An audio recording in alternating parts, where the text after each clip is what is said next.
Ulira we wasembayo aganti Mukama maso gabalabe baffe Mukama wateekawo emmeeza Holy Ron from Dubai singing Mukama oli w'amaanyi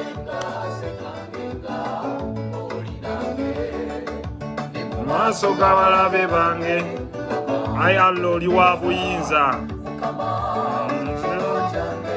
Davesh Lubega Runas Misachi oluyimba lwa Misachi luwulira awo wate ne mu maaso g'abalabe bange Mukama wateekawo emmeeza live from Tororo Kakoza how is Tororo Katonda okuba bantu y'omu ku omu pa okubiri pa okusatu pa kono okuna bad-hearted people mwebale nnyo mwebale endereze omutonzi ali waggulu neyanze nsiima Katonda wange kona zani ali kino kyendi zani ayogera ne bawulira Katonda olina amaanyi mu maaso g'abalabe bange Mukama wateekawo emmeeza mulumbye basebo ne banyabo muwulirize ebigambo bino kyekindeese muwulirize ebigambo bino abamu ku basajja bye baayogera nga boogera ku ffe be bannaffe be bayita ba political activists wulira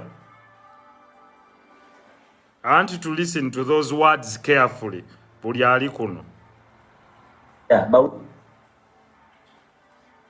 I want these words to be played so that every one of you gets the chance. Abantu balina okufa.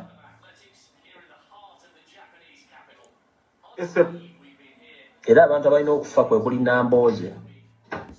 Kwe kuli Nsereko Muhhamad. Tebayinza kwenenya abantu bano nze mbadde ndowooza bayinza okwenenya ssebo.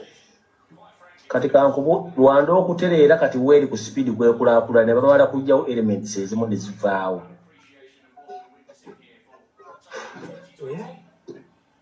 We are 45 million of people of Ugandans right now, but they are suffering because of the cocoon of individuals. Okubonaabona kw'abantu obukaddana mu obutaano buyimiridde ku bantu abatawera 50 oba abatawera 300 abalina okuvaawo ne bafa Uganda nefuna emirimu. Bannambooze Ssemujju Nganda Kano Kiza Besigye Bankina Muhhamad Nsereko bano bona batwala bonna balina okufa ne bavaawo Uganda okute Museveni wamu nga mwali Uganda okutereera bire mulimu balina okufa. Let me tell you kojja balina okufuna nze mbadde proposing kubanga ekalanga leyo tugenda kufuna ekkomera bakwate basebo ne banyabo ekindeese olwaleero kwe kubabuulira ebintu ebimu. Ekisooka abantu baffe abamu bagenda ne boogera ebintu nga balowooza bo babikola ne be babikola nabo ne be babikolako nga balowooza olunaku terugenda kutuuka. Naye kino kye mbagambye njagala muwulirize what two I think these are goons and I consider them goons. One is one gentleman called I think Sudi Magezi. I think he has a mental problem. Yali ayogera with one gentleman who I don't consider very stupid, but ainamu akategeera, but he doesn't use his brain well. Gwe bayita Lumbuye. Lumbuye Fred ne mujega munono kojja eyita kojja omugezi whom I know as Sudi Magezi yalina kitaawe musajja wa buvunaanyizibwa ne makage yali avaamu ga buvunaanyizibwa. Era nze saagala obutafaananako bo kwenafu yagenda nga nvumirira maka gaabwe n'abantu gye bava. Muwulire ebigambo bye baayogera bano bannaffe abamu be bayisembu ba political activists. N'okufa.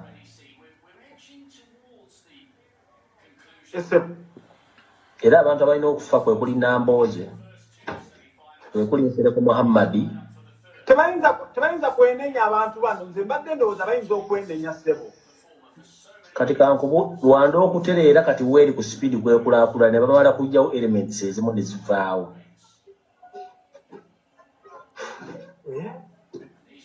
We are 45 million of people of Ugandans right now, but they are suffering because of the cocoon of individuals. Okubonaabona kw'abantu obukaddana mu obutaano buyimiridde ku bantu abatawera 50 oba abatawera 300 abalina okuvaawo ne baffa Uganda nefuna emirimu. Bannambooze, Ssemujju Nganda, Kano Kiza Besigye, Bakina Muhhamad, Nsereko, bano bonna batwala bonna balina okufa ne bavaawo Uganda okute Museveni wamu nga mwali Uganda okutereera. Bino bye mulimu balina oku. Now, these thugs, and I want to be very clear in my language, these goons and thugs, who others want to consider some hypocrites, some bigots who have been promoting hate speech, some hooligans who have been promoting destruction. Bagikozesanga campaign that on their way to build their own political muscle, they should destroy others, their families and friends. Now, this thug who is been incarcerated in Turkey, Gobaita Lumbuye, he's a goon, he's a thug, and I'll repeat it 1,000,000 times. Bazimba cocoon of bigots who are going around using social media to preach hate speech and incite others against others is unacceptable. So, for those political hypocrites who are running around mbubagenda ku embassies zensi nezimu okuzigamba nti this thug who calls for the death and murder of other people, nti this is a political activist, human rights political activists, my foot. These are not human rights political activists. These are goons, these are thugs, these are bigots that are going around preaching hate speech, hiding behind fake accounts to insult other people. Now, there is tremendous proof. Nti bakozesa fake accounts. They started a hate campaign nti mugende muvuma abantu on social media. I can tell you, you've made all insults against me. Whereas I don't wish that you be extradited. But I want you to know that one day you're going to be accountable. For those acts z'obadde n'olimbirira abantu, ne muvuma bannammwe, ne muvoola bannammwe, ne muvoola amaka gaabwe, and now ababadde baba sponsoring, they are bigots, ababadde emabega sponsoring these people bavuddeyo. Katonda yagamba nti bw'oba oyagala okulaba shaitwani ebadde emabega w'omuntu gikooneko, ojja kulaba kwabadde amwogerera. You can see all those that have posted are the people that have been supplying fake information, supporting the supply of fake information, promotion of terrorism through this, because this is terror. And I can assure you, if you're saying you want to share everything, we've dissected everything. Bavuma, the royal family, they insulted the kingdom officials. These politicians were nowhere to say, please stop. Chemukola si kirungi. Seruka mama yute bwe bakutte kulirye n'abuukabuuka. When they were saying that political actors in Uganda should be murdered, they did not come out to condemn them. Not even to distance themselves from these bigots. By the way, ladies and gentlemen, these bigots are not many. Bano abantu abali bebalinga ba promoting racism mu nsi ezimu tebaba bangi. Omupiira gwa Bungereza bwe gaggwa, waliwo abavuma Saka, ne bavuma omuzanyi wa Bungereza omulala Jordan Sancho, ne bavuma ne Rashford. Si be bangi ennyo, naye bawa ekifaananyi. Abaganda bagamba omulya mmamba abeera omu n'avumaganya ekika kyonna. Babera kuno mu fake accounts, there are about 100 people. Borolo yabo waliwo n'omu yagenda newewaana nti ffe tujja bakolako blackmail and propaganda. Your blackmail will not take you anywhere.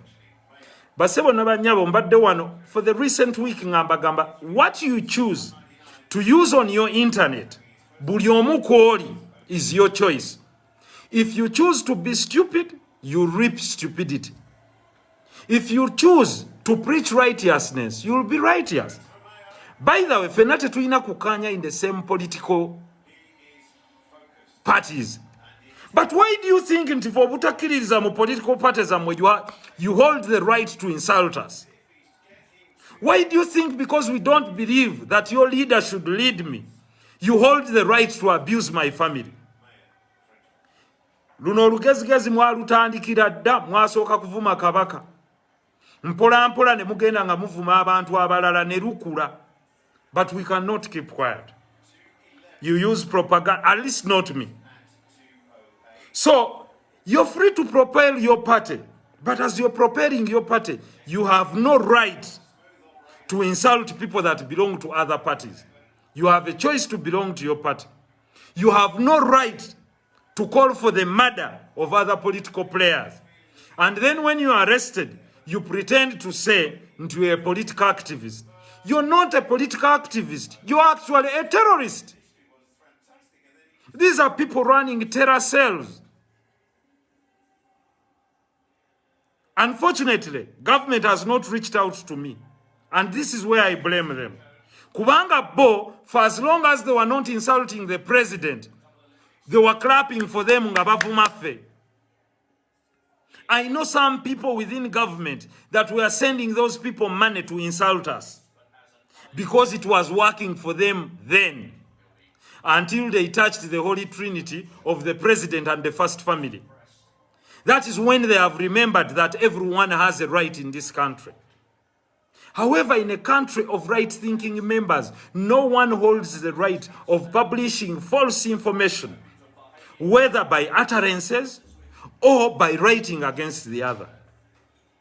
Of course, there are some lawyers bakwano internationally who wanted to lock up some people. For me, I didn't take it. In the United Kingdom, where I studied law, some told me these bigots can, because that is not acceptable in this country.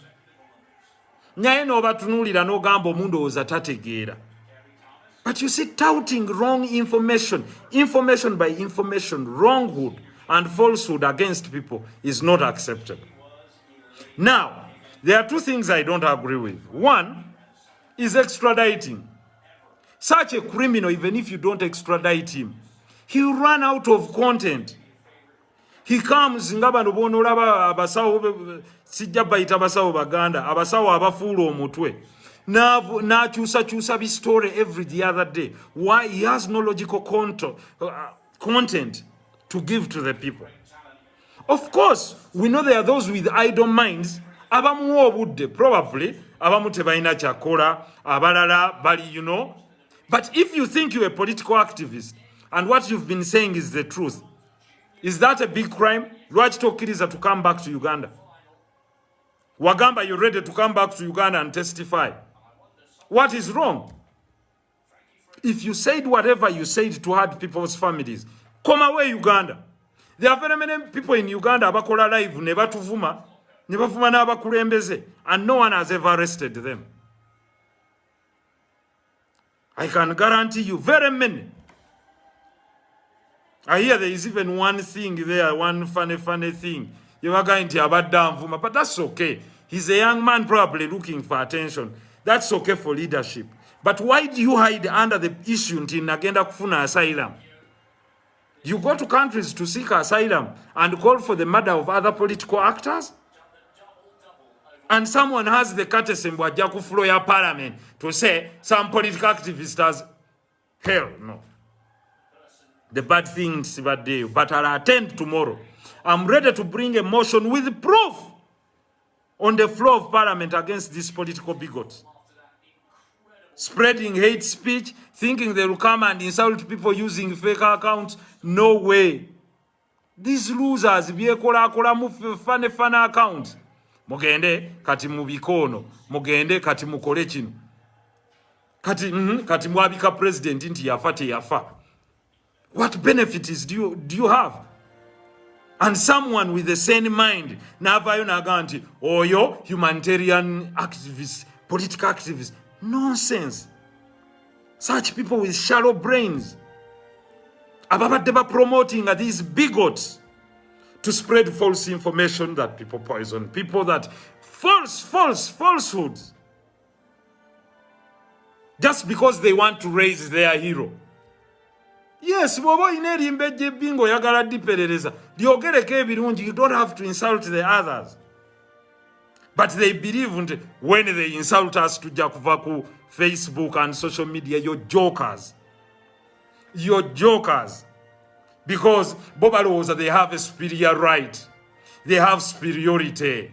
They can come out and insult people from other tribes, they can insult people from other religions, they can insult. And you would hear that bigot, the way he insulted Cyprian, the late Cyprian, that bigot. Go and pick his videos. When Cyprian, the late Cyprian, went to meet the president, the way that bigot talked about the late Cyprian Kizito Lwanga, you can imagine. He has no morals. He's a total criminal. And those very same people, we are going there to save him and get his freedom. We are not there speaking for the late Cyprian Lwanga. When those thugs and goons were insulting him, when they insulted his dead body, Kabaka bamuvuma, those goons, babadde bavuma n'abagereka every now and then. The videos are there, and we've stored all information. Insulting the royal family, insulting the children, insulting Wasajja, insulting everyone and their backers. Olwaleero kasitana mu abantu ababadde balowooza. You've seen their backers. You've seen their backers. Now they are coming out to call them political activists. These idiots that have been preaching sectarianism, that have been preaching genocide,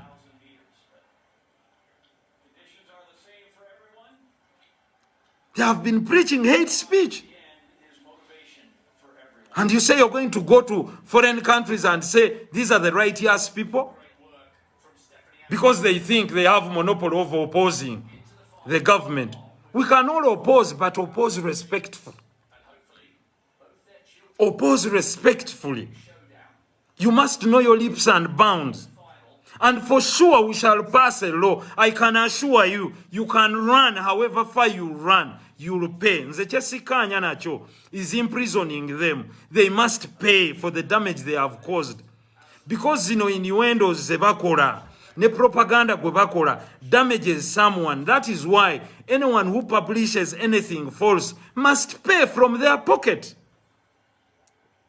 Their publications or utterances zihatinga abalala, so they must pay. And the law must come on electronic bullying. They may think someone thinks Yekwese Dubai, it's too far. It's not too far. If a judgment is passed against you and ex parte, the court in any country can enforce it. And that's what they forget. I can sue you Neboba Toliwano, and the courts enforce the judgment against you. Jolly. They don't want to think. So these thugs hide behind computers to think they'll intimidate people. No way. We are unintimidatable. Rubbish. What has he done for the country? Just sitting behind Kasaruni Katuram, that fugitive who ran to Turkey.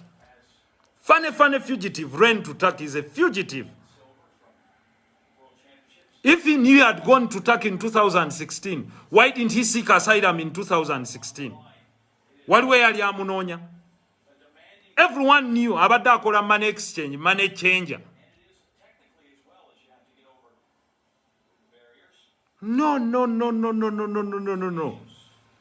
Don't think everyone is going to be bullied and everyone is going to be intimidated. There must be leaps and bounds. I have the right to kusonyiwa ng'omuntu, but you have no right to go and insult people's families. Even if Museveni has a problem, I have no right to go and insult his late grandmother, or his mother, or his child, unless ng'omwana we ali mu public domain. Naye nawe tolina right emu insultinga. Go into a logical argument omugaye kino kye wakoze kikyamu. Kino kye wagambye kituufu. You come and insult Nnabagereka nga bw'oyagala. Mb'onjagala nnyo Kabaka nga bw'ovuma mukyala we. Omanyi njagala Obwakabaka ng'okeera n'ovuma mukyala we. N'ovuma abaana be. These thugs need to be put to order. They are pretenders, are hiding behind the wolf's sheep. And now you've known their backers. Kino nakyo kimanyisa abantu b'Emmengo. Mubalabye, those that have posted him, calling him a human rights activist, are the same hypocrites that were telling him to insult you. They have been behind all these insults because the beneficiaries of these insults were them. You have the right to belong to your party, even if it's Snoop or FDC or DP. You have no right to insult me for not belonging to your party. You have no right to belittle anyone for not thinking the way you think.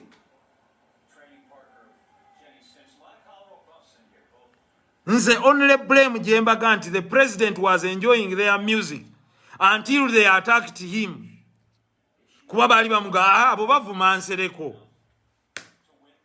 Abavuma bali, for as long as tebavuma ye, it's okay. When they started abusing him. But you should see, the justice we should be calling for is that whenever someone insults the other, they must pay a price for insulting the other. And for miscreatism, imprisonment, no, we should fine them. You insult me, you pay 200 million. Ovuma omulala osasula endala 200. You fail to pay, we take your property, we attach it. That is the best law. You post someone's pictures without their authority. You pay. On your page, you pay. And by the way, katito kyasobola kwekweka mu fake account because all the information now lifts it. Neraga gwani, you can no longer hide. And you'll be very shocked right now kakati nga babaletera evidence in makoti. Because wherever you are, there is what they call the God's eye. Bakulaba bwebati. Nebojjako omuzindalo, nebwokolaki, they can hear in whatever you say. So, whereas we stand outright condemning abantu abakwatira abantu obwerere, and we did it, we also condemn those that spread falsehood, that have intentions of promoting genocide. Why Rwanda has been stable? They have a law. And the law is the law. If you make utterances aimed at promoting genocide, there is no country that is going to give you a safe haven. It's United Nations ya chisalawo. So whatever you can say, this video, and I will play it, is incriminating whether they want it or not. These two thugs, human rights activists. Era abantu abalina okufa kwe kuli Nambooze, kwe kuli Nsereko Muhhamad. Tebayinza kwenenya abantu bano, nze mbadde ndowooza bayinza okwenenya ssebo. Kati kankubu Rwanda okutereera kati weeri ku speed kwekulaakulana ne babala kujjawo elements ezimu ne zifa. You hear this idiot talking about Rwanda? He's talking about a genocide. You mean in Rwanda they were laughing? Listen.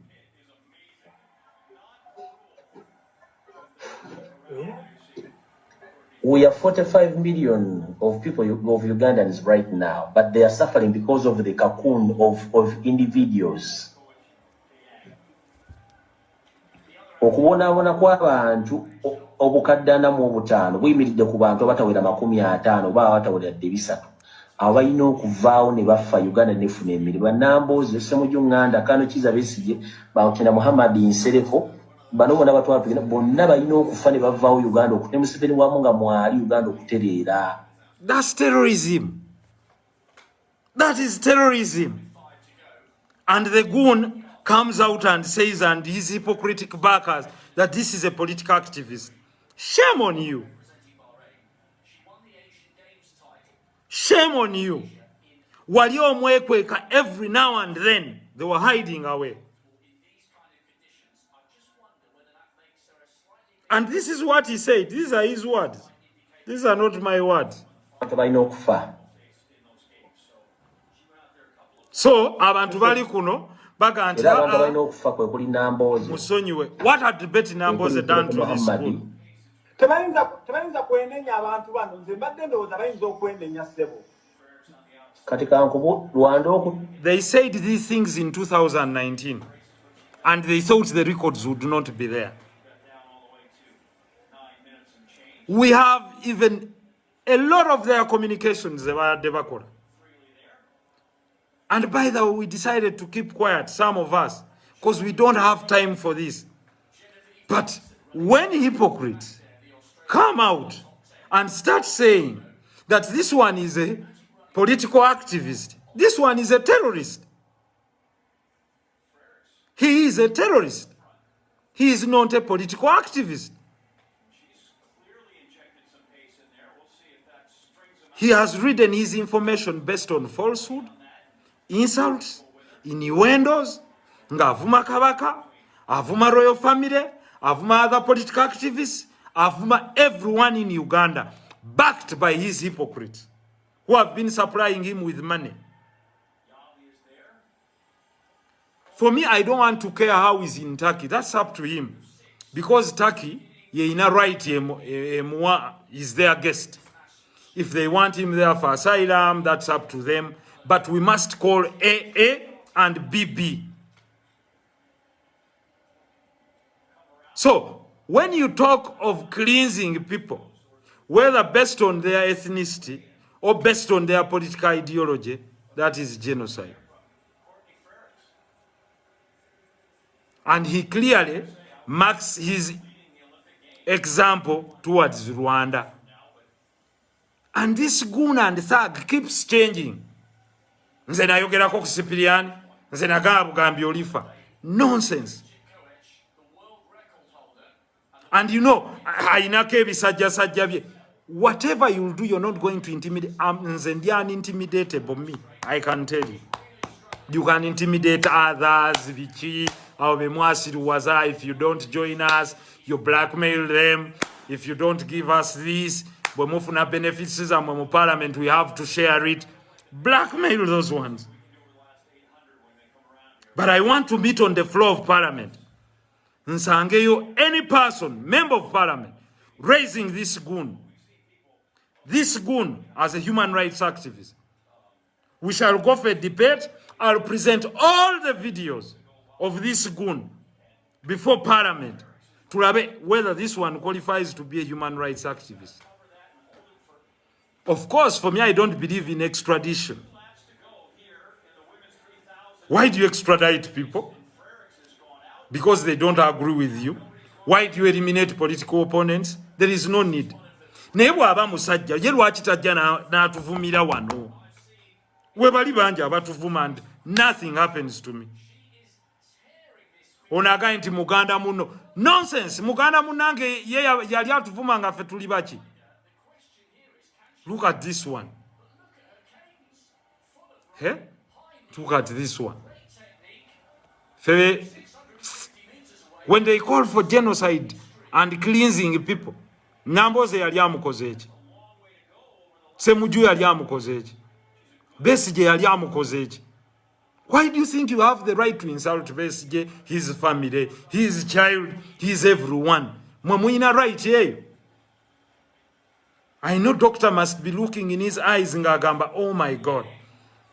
Kumba basajja bano babadde beewakana ebintu. Nebwe babakutteko. Aganda baganti embuzi yange lwe yabuze embwayo lwe yapamye obwoya. Olwaleero waliwo Serukama Mayute gwe bakutteko. Bwe bamukutteko olwaleero mulabye babbaakazi be babadde bani. Mbubobe opposition. You know, political activist has been arrested. Political activist has been arrested. Do you compare him to Eddie Mutwe? They came out and posted Eddie Mutwe. Because the man, yasibirwa bwerere. Nubian was imprisoned for nothing. He's humble. For not to drawing out difference. But this is a goon hiding in Turkey. Mutu ye propaganda to be kenti ono yafudde. To be kono nti yafudde. Because bagala spark to create unrest. You goons, do you know what it takes to rebuild a country? Alisi bobere Turkey out. Totunula muno olabe chife Syria. Do you know what it takes when a country goes back to zero to rebuild it? Oba oloza ekera bukeze nchane dao. Do you see what is happening to Libya now? Bagenda myaka 12 kumpi. Nothing. Omulibya yalitasabanga ko kati ajja asaba na asylum mu Uganda. Because this goon thinks for him he can send people by creating anarchy. Yeye kweke Turkey seeking asylum. No. No. No, it is unacceptable that a goon sits in Turkey.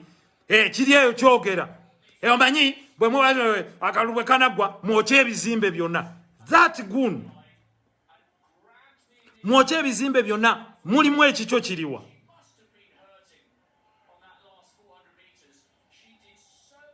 For them they think nti ajja kutuule.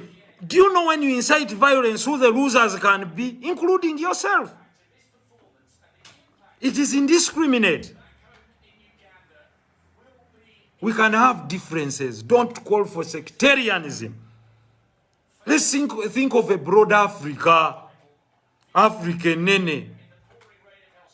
I remember one time, and Isma will testify. Yajawan, namuga Isma, sidangayo kuuliranga ovuma abantu. He can go on his live and say it. Namuga, why do you have to insult Bobby Wine's family? I told Isma, why?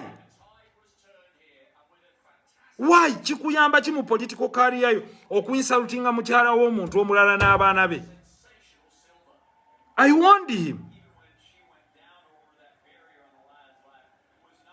Do not do that. It's wrong. Even if you disagree with them, tell them your disagreement, but do not insult them. And he knows it. And namugamba, first, better not talk about me. Join those that insult other people. He knows it. Ask him and let him make a live. Againti sachi mugamba. I told him, I don't associate with people that insult others. I don't. So, ebyo mbibabuuliridde. Bannayuganda bo bamanyi era nze kyenenyezaako president kimu. Nti kisajja okutena kyabwerere oba bo bakikutte, I don't know. Probably it's his fake papers that he has been running around with, touting. First they said he was kidnapped, then they said it's police. So Boba Badeba running it up propaganda all the time and trickery, and then they'll implicate even their friends. Today they will say it was under Mandaku. Idiots. Tomorrow they will say nti oba ono, oba Richie, oba someone. Idiots, because they don't understand. They believe in character assassination. They believe in pulling down one another. Kyavayo, kabaka, nsubira afudde. And everyone kept quiet. Kati mulamu, kati ngate wetuga. Necho kirowooza kirina impunity. He widens his chest. Nechitulao behind a computer. In a certain saloon or whatever it is. Omanye, kakati, nabagereka, njagala njakwabya. Who are you? You thug. Ate, and you imagine right-thinking members of society. Wandi musonyiye. Oyo. Do you have what it takes kisajja gwegwe okuweza akone kota ya magezi kuya Charles Peter Maiga jaina? We may have differences ne Peter Katikkiro w'ekitiibwa, but tomwenkana ne struggle gye yayitamu nga ye ne byakoledde Obuganda ng'omuntu temubyenkanya nene muleete fitinira zammwe ze babapikamu. Mwe temukimanyi nti bwe muweebuula kingdom yammwe starting from the institutions mwenna muba muyiika kiri awo kiga vumono. If the Kabaka wants to relieve the Katikkiro of his duties, he will do it.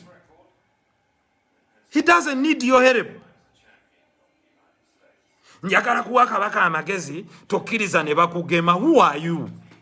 Goli doctor wa Kabaka? Mbo twandisondedde Kabaka. You think he's poor? Nti yeetaaga kusondera. And by the way, babiyigirize olwo olwogerezo olw'okujooga. Amanyi twandisondedde Kabaka gw'omusondere ki gwe maskini osondere ki Kabaka. Olowooza abadde asabiriza anoonya kyakulya. Twandisondedde Kabaka n'agenda simanya biki. And you see this thug communicating to most probably his audience of empty-headed people. Most of his audience. Losers. Najja wano ne mbagamba. The internet, you choose what to use it for. 5 years from now, we shall be auditing buli omu we yatuuka. 5 years from now, those who developed apps n'abazikolamu olugambo. Wagenda kukola mu Bawarabu gy'oli kola. Kuŋŋaanya capital komawo kola. Bw'onooba weenyize mu byobufuzi mu kibiina kyonna ky'oyagala byenyigeemu. Tovuma muntu. You don't know who is going to help you tomorrow. Ogenda n'osanga abantu nga bavuma kakati ono talina magezi. N'omusanga enkya nga atagamba embase tuyambe. Kati gwali ku embase guwa muteekayo. Kati agenda kuyamba atya nga guwa muvuma n'omuweebuula. Naye muntu. So njagala mbabuulire ekyo kkiriza obagaana kye kibaleese. Naye nga bwe nabagambye nti nze bwina alumika omumpembe muyina. Everything. I don't just wanna, even if afunye asylum mu Turkey, nga njagala okuleeta a suit against him, he can't defeat me in Turkey. I can do it. We don't choose to do it. Because we look at him, nasoka nendowooza the man omutwe tegukola. But then later I realized, kigenda kimera buli kaseera, kiteekawo emboozi, yogera kwono. The other one, I ignored him. There is a young man in Sweden, I ignored him. He has his problems, there's him fitting, I ignored him. Maybe he's tormented by his history. But we will not accept that someone at free will wakes up and insults people. Abalala ne bajja ne bagamba, oh, you're a political activist.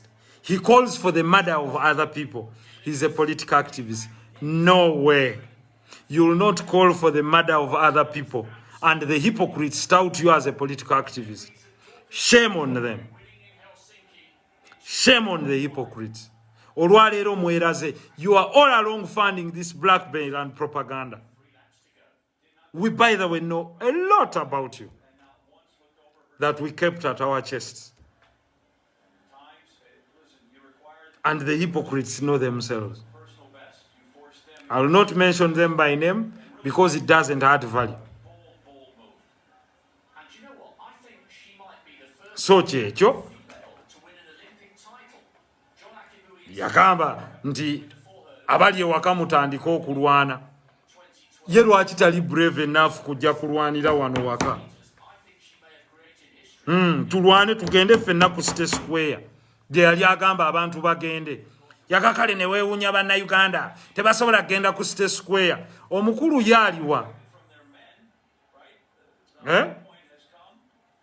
David Nsubuga mukole live ezammwe. Wano tetwayise bagwi ba nsimbu. So, at least this is a beginning of a new chapter.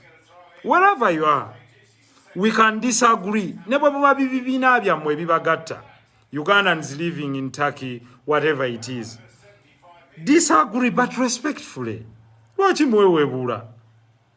Lwaki mwerukako ebigambo mbono simanya yawadde ono obutwa simanya obutwa babusitulidde mu kooti wawe buyitawo wowe batabulaba kakati wetwogerera bagenda kuwa gundi obutwa bwe yamaze okunywa obutwa era ye nga ali awo alengera droni zange zindaga nti obutwa bubuuka bwe bwatuuse mu bbanga ne bufuumuuka ezo zitaamulabudde nti bagenda musena. So, we are not threatened by these bigots about spreading a hate speech that think they can perpetrate genocide. They think they can hide behind fake accounts to promote divisions in Uganda and promote violence. To hell with you, there will be no violence in Uganda. We want a peaceful change in our country. So if you want change, we can have it peacefully. But for those of you about failing to even to run in a small business, mwakalambo chiyike tujiwe mwenfufu nedda. Nedda. Nedda. So if you want it the violent way, like you said, kill Besigye, kill Nsereko, Besigye yakoze. Not that everything Dr. Besigye yakola nakkiriziganyako nabyo. But where do you get the guts to say that a man who was imprisoned 394 times plus deserves death? Where? Where does this goon get the moral authority? With this hanky man, another confused fella seated somewhere. Where does he get the moral authority to say that Besigye deserves death? That he deserves to be killed? That he deserves to be assassinated? And his hypocritical friends are posting that that one is a political activist, is a humanitarian activist.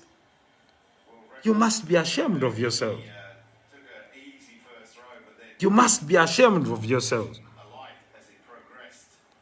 Kati mbawadde ekyokwogera mugende mukole bulaivu bwammwe yonna gye mutuula ku mikebe oba muba olumu some of you are seated on in washrooms mukole bulaivu. Omulala alinga akatudde mu mpuku kokokokoko kakati sebo njagala kutegeeza. Please. I only come here because I have content to give you. So, let no one think in Dizija, I'm jubilating that this guy has been arrested. No, but he said he's above the law. Yaga for him in Turkey is a king. But he cannot continue to be a king even if they release him. I repeat, even if they release him. And he continues to promote blackmail and propaganda. There are laws in Turkey.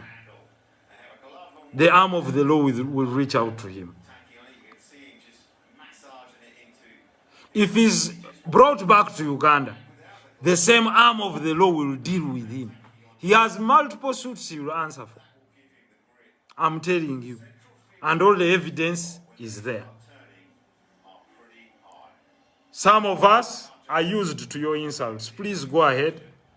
You can draft all insults that you have.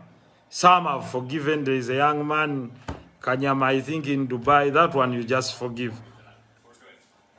Charlie Chikola wano Muchiseka. That one you just forgive. What amanyi kyakola? The young man doesn't know. He's just being misled. There is another one in London. That one you ignore. He's looking for survival. He makes videos looking for survival. He says he wants to begin a war in Uganda. He's just a lost person. This one also.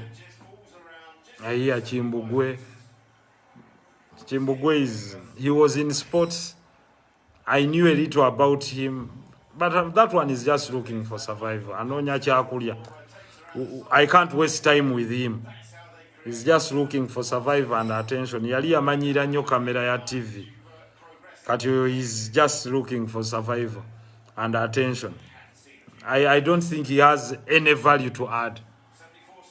So mbadde njagala kunzika ebigambo byange ngamba kuutira mwenna nti mwawule between who a political activist is and who a terrorist is. This man is a terrorist. This goon is a terrorist. And the proof I have, I've given you only one from the many statements that we have that he has been making. And those shameless people are not even ashamed that they think they will send that. I hear send that to all embassies. But everyone can post this.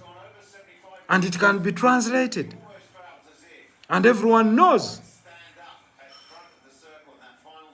You know? Mwebale nnyo, mwebalire ddala. Mbaagala nnyo. Emboozi teba nkadde. Manyi kuliko abaagala okumpikubira essimu. Naye bwe naateekako essimu mujja kwogera nnyo. Kuba bo baali bakifuula muze kujja yogera ku Nsereko. Baali bakola ka WhatsApp group by the way. Nako twakamanya nga basooka kweteesa ku bichannels bye baakola. We ignored them. There was this young man, Abamu you ignore. The sister of my friend, the MP, that one you ignore. Just she's trying to seek attention. Probably that one you ignore. Attention seeker. No, not really a problem. So, you have the right to disagree politically, but respectfully. You have no right to insult others. You have no right to call for terrorist acts against others and inciting genocide. You don't have that right. No, you don't. So we can all play on a leveled ground. I have no problem. You can insult me at oyinza okunkuba mu katuuni oyinza okukola bwoti, but no. Waliwo limit. And for that we shall bring a law. For that we shall bring a law. At least I'll spearhead that law. Inshallah. I'll spearhead that law. And it won't be far from now. Social media is good. Tusobola mu benefiting we can even do business, but there must be a limit. Akamanyiro kaina we kaina okutuuka ne kakoma. And we must be able to lift the veil okulaba abantu abali mu fake accounts. And at least I'm happy those machines are now world over. In season as embracing and later, we want to see that courts embrace them. Someone should be confident enough najja nga bwenzize n'agamba kino kyentegeeza. Hiding in fake accounts to destroy people is unacceptable. Bachikola because they are in Europe and they think they can't lift the veil. Because bachimanyi mu Europe bw'okikola you'll have to pay. Katonda abankuumire omukama abeere nammwe awo wenkomye. So kati mbawadde ekyokwogera abaagala okukola live mugende mukole live. Agala okuvuma nze it's okay. That's normal.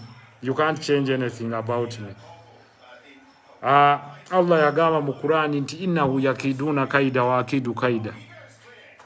Basala enkwe naye nange mbasalira enkwe. They have always been plotting against us, but Allah has been kind to us. And He'll expose them step by step. Thank you very much. I wish you well. Thank you for listening in to me. Ben Yiziza, I'm really very sorry that I wanted to address that matter point blank. Ben Sanyusiza, please take it with gratitude. We are not enemies. We have only differed in opinion, but I am not your enemy. I'm your friend. And whosoever, by the way, if someone really apologizes, because young people are there to make mistakes, and secondly, to learn from their mistakes, then thirdly, not to repeat their mistakes. If someone learns from their mistake and genuinely apologizes, I have no problem with them. Then we continue. Life as usual. Thank you. God bless you. Maybe as a reminder, someone yambuziza when do the ICT classes begin?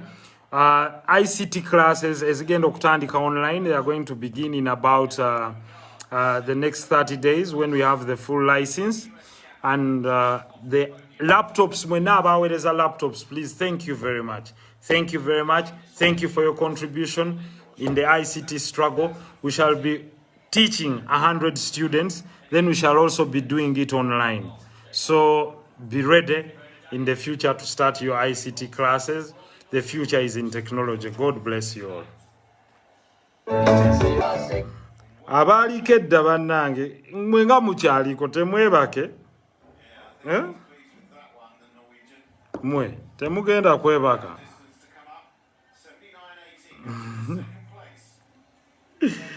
lwaki temwebakako bannaye mugende mwebake go and sleep program ewedde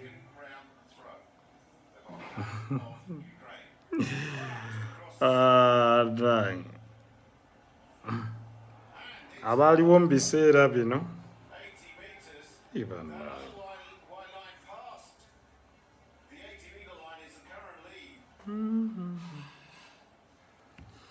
good night guys. God bless you.